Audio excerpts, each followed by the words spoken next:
Hello students, welcome to Assam DT girls college YouTube channel. आज के lecture के अंदर हम बायोलॉजिकल फैक्टर्स या फिर बायोटिक फैक्टर्स को डिस्कस करेंगे। बायोटिक फैक्टर्स को बायोलॉजिकल फैक्टर्स भी कहते हैं।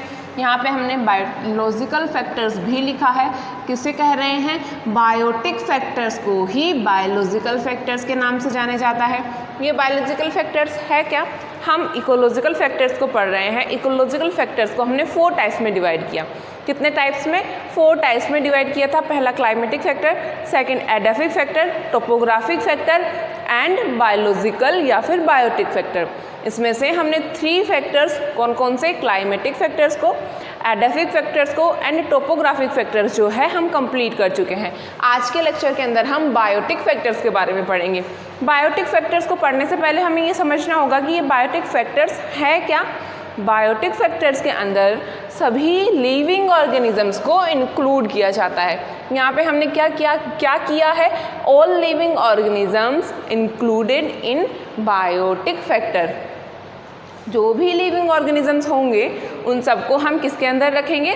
बायोटिक फैक्टर्स के अंदर या फिर बायोलॉजिकल फैक्टर्स के अंदर रखा जाएगा। जैसे कि कौन कौन से लिविंग ऑर्गेनिजम्स? ऑटोट्रॉप्स हो, हेट्रोट्रॉप्स हो या फिर माइक्रो ऑर्गेनिजम्स हो।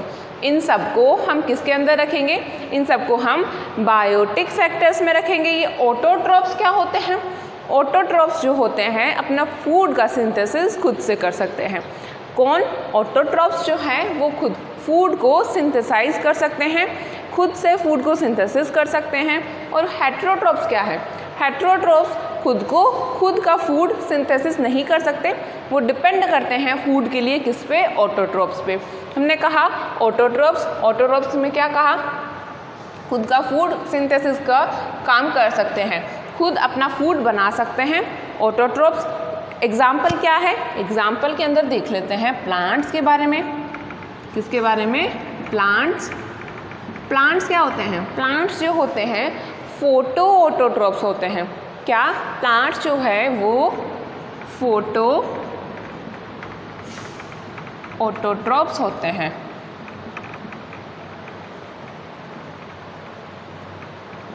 कौन? प्लांट्स जो है फोटो ऑटोट्रॉप्स हुआ।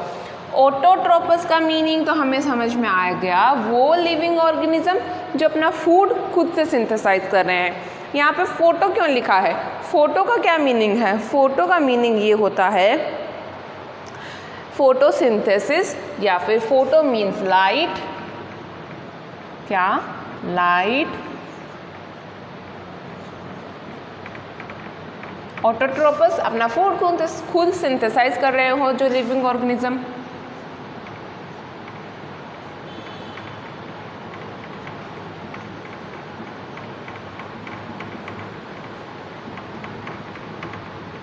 तो इसका मीनिंग हुआ क्या? फोटो ऑटोट्रॉप्स क्यों कहा गया प्लांट्स को फोटो ऑटोट्रॉप्स इसलिए कहा गया क्योंकि प्लांट्स लाइट की प्रेजेंस में फोटोसिंथेसिस प्रोसेस के थ्रू फूड का फॉर्मेशन करता है। हमने फोटोसिंथेसिस के बारे में पढ़ा था। फोटोसिंथेसिस थी क्या? फोटोसिंथेसिस में प्लांट्स जो होते हैं उनके अंदर क्लोरोफिल पिगमेंट्स प्रेजेंट है। ये क्लोरोफिल पिगमेंट सनलाइट की प्रेजेंस में क्या फॉर्मेशन कर रहे हैं? ग्लूकोज स्टार्च का फॉर्मेशन कर रहा था, जिसे हमने क्या कहा? जिसको हमने फोटोसिंथेसिस कहा। तो ये प्लांट्स क्या कर रहे हैं? प्लांट्स खुद का फूड खुद से सिंथेसाइज कर रहे हैं, इसलिए इनको ऑटोट्रॉप्स कहा। यहाँ पे फोटो वर्ड क्यों यूज़ किया? फोटो इसलिए लिया क्योंकि किसके थ्रू फूड बना रहे हैं? फोटोन लाइट्स के थ्रू ये जो है प्लांट्स फोटोसिंथेसिस कर रहे हैं, फूड का फॉर्मेशन कर रहा है, इसलिए प्लांट्स को फोटो ऑटोट्रॉप्स कहते हैं। कुछ लिविंग ऑर्गेनिजम्स जो होते हैं वो कीमो ऑटोट्रॉप्स होते हैं। कीमो ऑटोट्रॉप्स का क्या मीनिंग है? केमिकल रिएक्शंस के थ्रू जो है वो फूड का फॉर्मेशन करें, उन्हें हम कीमो ऑटोट्रॉप्स कहते हैं। ये तो बात हुई ऑटोट्रॉप्स की। फिर हमने कहा हेट्रोट्रॉप्स को भी हम लिविंग ऑर्गेनिजम्स के अंदर रखते हैं। हेट्रोट्रॉप्स कौन है? हेटेरोट्रॉप्स वो लिविंग ऑर्गेनिज्म जो अपना फूड खुद से सिंथेसाइज नहीं कर सकता। ये किस पे डिपेंड करेगा? ये ऑटोट्रॉप्स के ऊपर डिपेंड करेगा। हेटेरोट्रॉप्स के अंदर हर्बीवोर्स क्या? हेटेरोट्रॉप्स के अंदर हर्बीवोर्स, कार्निवोर्स एंड ओमनिवोर्स को इंक्लूड करेंगे। किन किन को? हर्बीवोर्स को, ओमनीवोर्स को, कार्निवोर्स को हेटेरोट्रॉप्स के अंदर रखेंगे जो कि अपना फूड खुद से सिंथेसाइज नहीं कर सकते, ये ऑटोट्रोपस पर डिपेंड करते हैं फूड के लिए। फिर हमने यहाँ पे माइक्रो ऑर्गेनिजम्स को भी रखा है। माइक्रो ऑर्गेनिजम्स को लिविंग ऑर्गेनिज्म में क्यों इंक्लूड किया है? क्योंकि माइक्रो ऑर्गेनिजम्स जो होते हैं वो भी लिविंग ऑर्गेनिज्म है। क्या कर रहे हैं? माइक्रो ऑर्गेनिजम्स है कौन? माइक्रो ऑर्गेनिजम्स जो डेड ऑर्गेनिक मटेरियल प्रेजेंट है हमारे अराउंड, उन सबको डीकम्पोज करने का काम करता है। कौन? ये माइक्रो ऑर्गेनिजम्स जो है वो डेड ऑर्गेनिक मटेरियल को डीकम्पोज करता है। क्या कर रहा है? डेड ऑर्गेनिक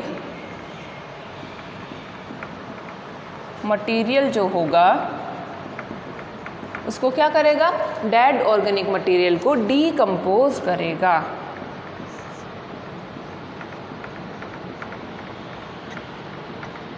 कौन?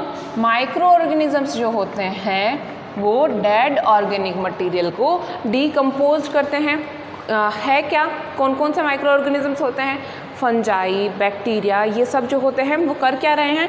डेड ऑर्गेनिक मटेरियल जो हमारे अराउंड प्रेजेंट है उसको डीकम्पोज कर रहे हैं, अपघटित कर रहे हैं। इन्हें हम माइक्रो ऑर्गेनिजम्स की कैटेगरी के अंदर रखेंगे। ये तो हमने देखा कि ये बायोटिक फैक्टर्स होते क्या हैं। बायोटिक फैक्टर्स के अंदर हमने सभी लिविंग ऑर्गेनिजम्स को इंक्लूड किया था, जिसमें ऑटोट्रोप्स को, हेटेरोट्रोप्स को एंड माइक्रो ऑर्गेनिजम्स को। ऑटोट्रोप्स की कैटेगरी में उन लिविंग ऑर्गेनिजम्स को रखा जो अपना फूड खुद से सिंथेसिस कर सकते हैं। फिर हेटेरोट्रोप्स कौन थे? हेटेरोट्रोप्स जो थे फूड का सिंथेसिस खुद से नहीं कर सकते, वो ऑटोट्रोप्स पे डिपेंड करते हैं। फिर हमने माइक्रो ऑर्गेनिजम्स को देखा। ये माइक्रो ऑर्गेनिजम्स क्या थे? माइक्रो ऑर्गेनिजम्स जो थे वो अपना फूड जो है वो कहाँ से लेंगे? वो डेड ऑर्गेनिक मटेरियल से फूड लेंगे। कैसे? डेड ऑर्गेनिक मटेरियल जो प्रेजेंट है उसका डीकम्पोजिशन करेंगे। इन माइक्रो ऑर्गेनिजम्स के अंदर आता कौन कौन है? फंजाई, बैक्टीरिया, ये सब जो है वो डेड ऑर्गेनिक मटेरियल को डीकम्पोज करके फूड को अपने लिए फूड का फॉर्मेशन करते हैं, फूड लेते हैं। कहाँ से ले रहे हैं ये माइक्रो ऑर्गेनिजम्स खाना? डेड ऑर्गेनिक मटेरियल को डीकम्पोज करके अपने लिए खाना ले रहे हैं। कौन? Micro organisms. माइक्रो ऑर्गेनिजम्स में हमने किनको रखा है? माइक्रो ऑर्गेनिजम्स के अंदर हमने फंजाई को एंड बैक्टीरिया को, इन सबको रखा है। क्या फंक्शन कर रहे हैं? डिकम्पोजिशन का फंक्शन कर रहे हैं, अपघटन का फंक्शन कर रहे हैं। ये लिविंग ऑर्गेनिजम्स जो होते हैं ये एक दूसरे से इंटरेक्शन कैसे करते हैं, इसकी स्टडी हम आज के लेक्चर में करेंगे। क्या पढ़ेंगे हम? कि ये जो लिविंग ऑर्गेनिजम्स हैं ये एक दूसरे से कैसे इंटरेक्ट कर रहे हैं। इंटरेक्शन अमंग लिविंग ऑर्गेनिजम्स के बारे में पढ़ेंगे। ये जो इंटरेक्शन हम अभी पढ़ने वाले हैं कि एनिमल्स, ह्यूमंस या फिर ये इंसेक्ट्स, ये जो सब कुछ लिविंग ऑर्गेनिजम्स जो हैं वो कैसे एक दूसरे से इंटरेक्ट कर रहे हैं, इस इंटरेक्शन को community interaction, population interaction and ecological interaction के नाम से भी जाना जाता है। क्या क्या कहा जा सकता है इनके बीच में होने वाले इंटरेक्शन को? इकोलॉजिकल इंटरेक्शन,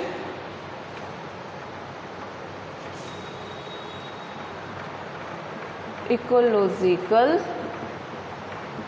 इंटरेक्शन,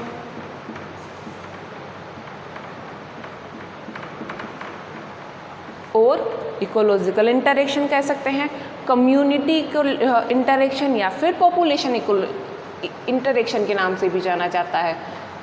पॉपुलेशन और क्या कहा? कम्युनिटी इंटरेक्शन भी कहते हैं।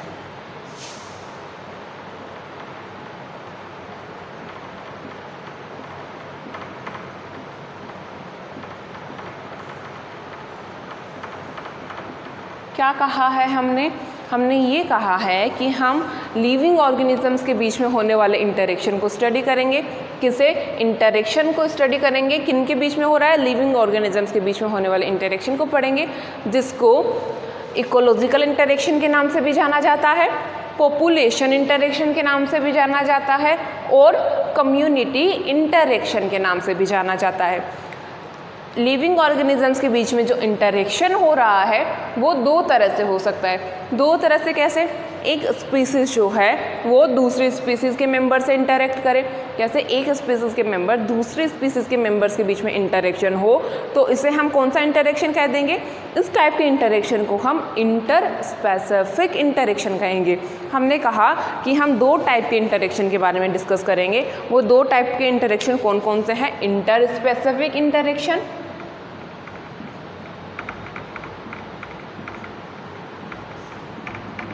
इंटरस्पेसिफिक इंटरेक्शन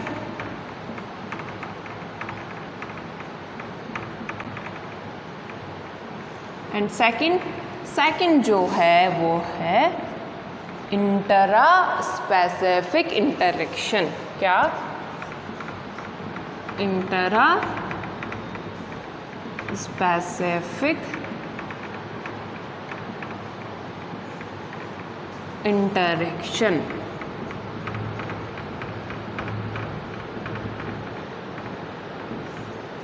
ये इंटर स्पेसिफिक और इंट्रा स्पेसिफिक इंटरेक्शन है क्या? एक ही, क्या कह रही हूँ मैं, एक ही स्पीसीज़ के मेंबर्स के बीच में अगर इंटरेक्शन हो तो उसे हम क्या कह देंगे? इस टाइप के इंटरेक्शन को हम इंट्रा स्पेसिफिक इंटरेक्शन कह देंगे। किसे कहा हमने intra specific interaction? Intra specific interaction के अंदर एक ही स्पीसीज़ के मेंबर्स में इंटरेक्शन होता है। क्या? Interaction between members of same species.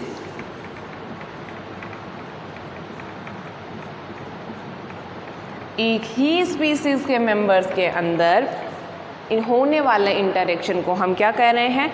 Intra specific interaction कह रहे हैं। किसे कहा इंट्रा स्पेसिफिक इंटरेक्शन?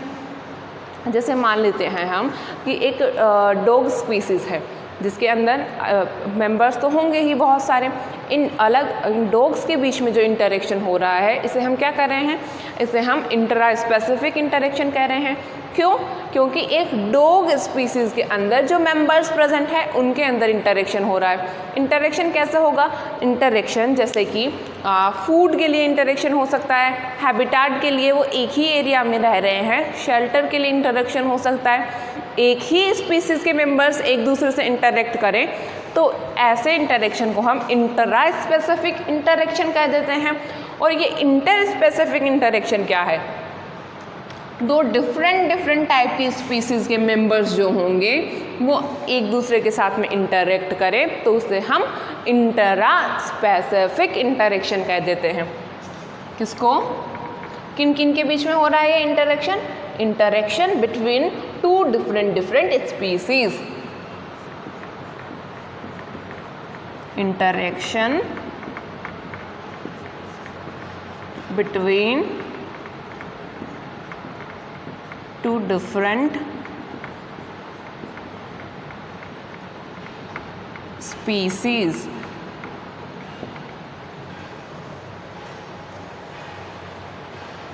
तो अलग अलग स्पीसीज एक दूसरे से इंटरेक्ट करें तो उसे हम क्या कर रहे हैं? Intra specific. जैसे कि एक फॉरेस्ट के अंदर शेर भी रहता है, वहाँ पे चीता भी रहता है। ये दोनों एक दूसरे से इंटरेक्शन कैसे करेंगे? उनका हैबिटेट कैसा है, वो जहाँ रह रहे हैं वो आवास कैसा है, एक ही है, तो दोनों आवास के लिए, हैबिटेट के लिए एक दूसरे के साथ में इंटरेक्शन करेंगे और खाने के लिए एक दूसरे के साथ में इंटरेक्शन कर सकते हैं। इनके बीच में कंपटीशन हो सकता है फूड के लिए। तो अलग अलग स्पीसीज़ के मेंबर्स के बीच में इंटरेक्शन हो तो उसे हम इंटर स्पेसिफिक कह देंगे। और इंट्रा स्पेसिफिक का मीनिंग एक ही स्पीसीज़ के मेंबर्स के बीच में इंटरेक्शन होगा तो हम उसे इंट्रा स्पेसिफिक इंटरेक्शन कह देंगे। ये इंट्रा स्पेसिफिक और इंटर स्पेसिफिक इंटरेक्शन जो है वो पॉजिटिव टाइप का भी हो सकता है, नेगेटिव टाइप का भी हो सकता है। तो आगे हम क्या पढ़ेंगे? आगे हम इनके बीच में positive interaction and negative interaction के बारे में पढ़ेंगे। क्या कहा हमने? हम ये कह रहे हैं कि ये जो इंटरेक्शंस हमने देखे यहाँ पे, inter specific and intra specific interaction जो हमने देखे वो पॉजिटिव इंटरेक्शंस भी हो सकते हैं और नेगेटिव इंटरेक्शंस भी हो सकते हैं। कैसे? पॉजिटिव एंड नेगेटिव दो तरह की इंटरेक्शंस हो सकते हैं।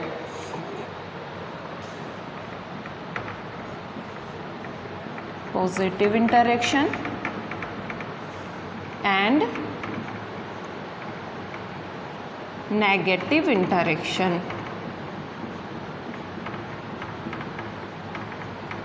ये पॉजिटिव और नेगेटिव इंटरेक्शन कहने का मतलब क्या है?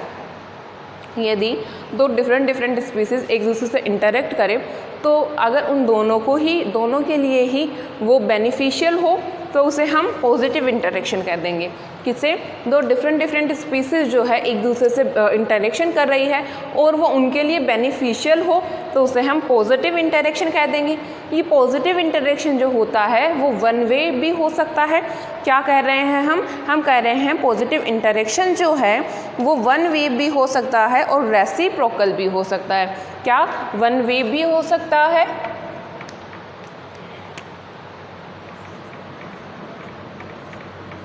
वन वे भी हो सकता है और हमने कहा रेसिप्रोकल भी हो सकता है।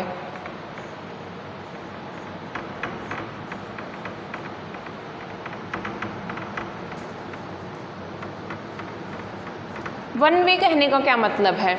यदि दो स्पीसीज, मानो ये दो स्पीसीज हैं, ये एक दूसरे से इंटरेक्ट कर रही हैं तो इस इंटरेक्शन में केवल एक स्पीसीज के लिए वो बेनिफिशियल हो, दूसरी के लिए न्यूट्रिएंट हो। न्यूट्रिएंट का मतलब ना तो इसे हानि हो रही है ना इसे लाभ हो रहा है, तो इस टाइप के इंटरेक्शन को हम कह देंगे वन वे पॉजिटिव इंटरेक्शन। कैसा? वन वे पॉजिटिव इंटरेक्शन जिसके अंदर एक स्पीसीज को बेनिफिट हुआ और दूसरी स्पीसीज जो थी वो क्या थी? न्यूट्रिएंट रही। एंड सेकंड टाइप में हमने लिखा ये रेसिप्रोकल टाइप का भी हो सकता है। रेसिप्रोकल टाइप का कहने का क्या मतलब है? जब दो स्पीसीज इंटरेक्शन कर रही है, उन दोनों को ही फ़ायदा हो, उन दोनों के लिए ही बेनिफिशियल हो, तो उसको हम रेसिप्रोकल टाइप का इंटरेक्शन कह देंगे। यहाँ पे हमने कुछ साइंस यूज़ किए, पॉजिटिव का, ज़ीरो का, नेगेटिव का। ये क्या है? जब हम ये बायोटिक फैक्टर्स पढ़ेंगे तो इनके अंदर हम positive, negative and zero science जो होंगे वो यूज़ करेंगे। क्यों कर रहे हैं? ताकि हमें समझने के लिए ईजी रहे, इसलिए हम पॉजिटिव का, नेगेटिव का एंड ज़ीरो का साइन जो होगा वो यूज़ करेंगे। पॉजिटिव साइन जहाँ आएगा उसका मतलब ये होगा कि इस स्पीसीज़ को बेनिफिट हो रहा है, लाभ हो रहा है। यदि यहाँ पे नेगेटिव साइन आ जाए तो नेगेटिव का मीनिंग ये होगा कि जो भी स्पीसीज़ ये है उसको क्या हो रहा है? उसको लॉस हो रहा है, उसका हार्म हो रहा है, उससे हानि हो रही है। ज़ीरो हो तो क्या मतलब होगा? ज़ीरो का मीनिंग ये होगा उस स्पीसीज़ को ना तो कोई बेनिफिट है और ना ही कोई उसके लिए हार्मफुल चीज़ हो रही है। फिर हमने कहा कि हम दो टाइप के इंटरेक्शन पढ़ेंगे। कौन कौन से? Positive interaction and negative interaction. Positive interaction की हमने बात की जिसमें हमने कहा कि स्पीसीज़ के लिए वो बेनिफिशियल होगा। इसमें हमने ये भी कहा कि ये वन वे भी हो सकता है और रेसिप्रोकल भी हो सकता है। नेगेटिव इंटरेक्शन क्या होगा?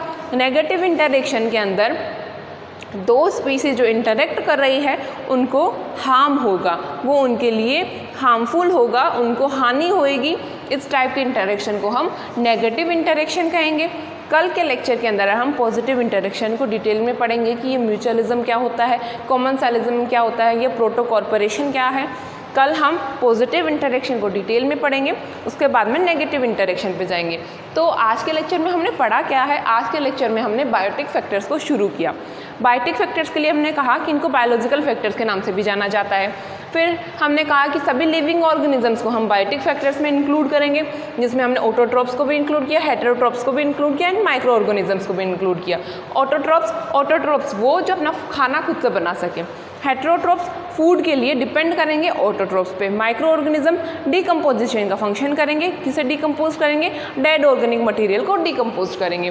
फिर हमने कहा कि इंटरेक्शंस पढ़ेंगे लिविंग ऑर्गेनिजम्स के बीच में कि ये जो अलग अलग लिविंग ऑर्गेनिजम्स हैं इनके बीच में कैसा इंटरेक्शन है, जिसको हमने कहा इकोलॉजिकल इंटरेक्शन के नाम से भी जाना जाता है, पॉपुलेशन इंटरेक्शन और कम्युनिटी इंटरेक्शन के नाम से भी जाना जाता है। ये इंटरेक्शंस जो होते हैं लिविंग ऑर्गेनिजम्स के बीच में इंटर स्पेसिफिक भी हो सकते हैं और इंट्रा स्पेसिफिक भी हो सकते हैं। इंटर स्पेसिफिक का मतलब क्या था? इंटर स्पेसिफिक का मतलब ये था दो डिफरेंट स्पीसीज जो हो एक दूसरे के साथ में इंटरेक्ट करें तो उसे क्या कह दिया? उसे हमने इंटर स्पेसिफिक कह दिया। और इंट्रा स्पेसिफिक एक ही स्पीसीज के मेंबर्स जो होंगे एक दूसरे से इंटरेक्शन करें तो उसे क्या कह देंगे? उसे इंट्रा स्पेसिफिक कह देंगे। फिर हमने कहा कि हम ये इंटरेक्शंस जो हो रहे हैं इंटर एंड इंट्रा स्पेसिफिक, ये पॉजिटिव टाइप के भी हो सकते हैं और नेगेटिव टाइप के भी हो सकते हैं। पॉजिटिव टाइप के लिए हमने कहा कि जब दो स्पीसीज इंटरेक्ट कर रही है उनको बेनिफिट हो तो उसे पॉजिटिव कह देंगे। अगर ये जो इंटरेक्ट करने वाली स्पीसीज हैं इन्हें क्या हो, इनके लिए ये हार्मफुल हो इंटरेक्शन तो इसे हम नेगेटिव इंटरेक्शन कह देंगे। पॉजिटिव इंटरेक्शन में हमने कहा ये वन वे भी हो सकता है, रेसिप्रोकल भी हो सकता है। वन वे का मतलब एक जो स्पीसीज है उसको बेनिफिट हो रहा है, दूसरी स्पीसीज को ना तो बेनिफिट हो रहा है ना उसके लिए वो हार्मफुल है। फिर रेसिप्रोकल का मतलब ये है कि उस दोनों स्पीसीज जो इंटरेक्ट कर रही हैं वो उनके लिए दोनों के लिए बेनिफिशियल हो। आई होप आपको आज का लेक्चर समझ में आया होगा। आज हमने केवल इंट्रोडक्टरी लेक्चर लिया है बायोटिक फैक्टर्स का। कल हम पॉजिटिव इंटरेक्शन को डिटेल में शुरू करेंगे। वीडियो को ध्यान से देखना, अगर इसमें कुछ कन्फ्यूज़न हो तो मुझसे शेयर करना। Have a good day students.